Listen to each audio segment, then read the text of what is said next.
So everybody knows what a monopoly is. When a business holds exclusive possession or control of the supply or trade in a certain commodity or service. But monopolies became illegal in the late 1800s, so how could businesses still rip off consumers? There we go. Simply put, an oligopoly is a market situation by which a small number of firms share the majority of the market for a particular good or service.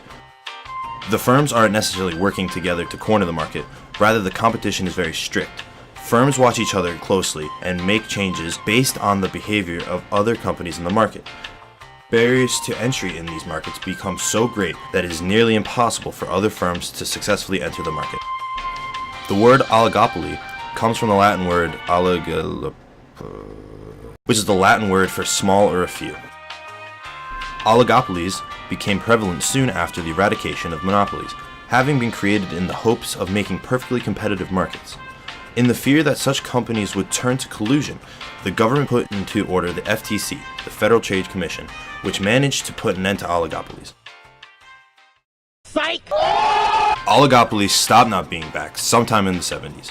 The United States quickly began to look into certain businesses, accusing them of parallel pricing, which is when you match your firm's prices to your competitors, because they believed this to be collusion.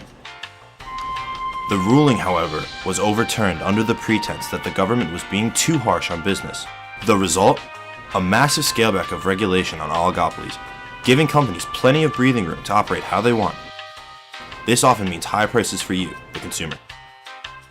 Some American markets dominated by oligopoly include the cell phone industry, where Verizon, AT&T, Sprint, and T-Mobile control 98% of the market.